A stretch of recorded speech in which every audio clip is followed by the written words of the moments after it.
Have you ever wondered what ancient humans actually did after the sun went down? Because for most of human history, night was not rest, it was survival. When darkness fell, everything changed instantly. The world didn't feel safe, it felt unknown. Sound seemed louder, shadows felt alive, and every human felt something deep in their body they could not explain. Ancient humans didn't simply go to sleep like we do today, they prepared. Fire wasn't comfort, it was protection. Groups gathered tightly around it, watching the darkness beyond the light.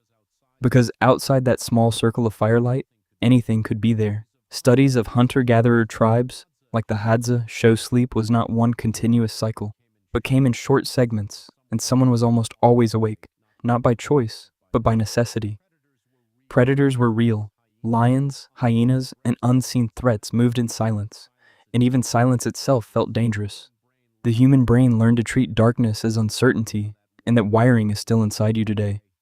That's why a dark, empty room can feel uncomfortable for no reason. It's not imagination, it's survival memory. Ancient humans used storytelling to survive the night, and around fire chaos became structure.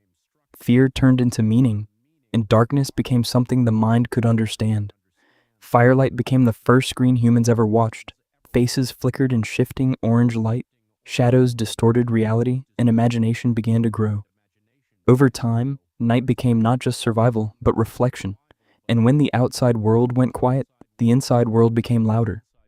Thoughts grew deeper than daylight ever allowed, and this may be where human self-awareness strengthened, because in silence, the mind begins to speak to itself.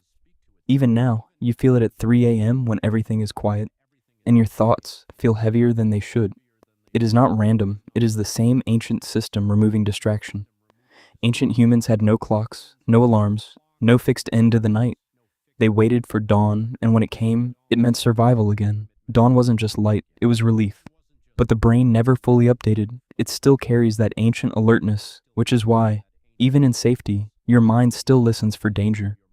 Evolution does not erase itself, it builds on what came before. So when you lie awake at night, it does not mean something is wrong. It means something ancient is still active inside you, a system built for nights that no longer exist. You still experience it in silence when nothing is happening, but your mind feels like something is. That is not fear of the night, that is memory without words, a pattern older than language itself, still running beneath awareness even when you forget it exists. Because night was never empty for humans, it was always full of meaning we slowly learn to ignore. But the mind remembers what history forgets. In complete silence, it brings it back, which is why silence feels full, not because something is there, but because something once was. A world without certainty, a world of constant awareness, still echoing inside modern minds. And even when the story ends, your brain keeps listening, as if waiting for movement in the dark. That is what ancient nights trained into us, awareness that never fully turns off, because survival does not disappear, it becomes quieter, and in that quiet, the mind builds its own world, a world only you can see when everything else disappears.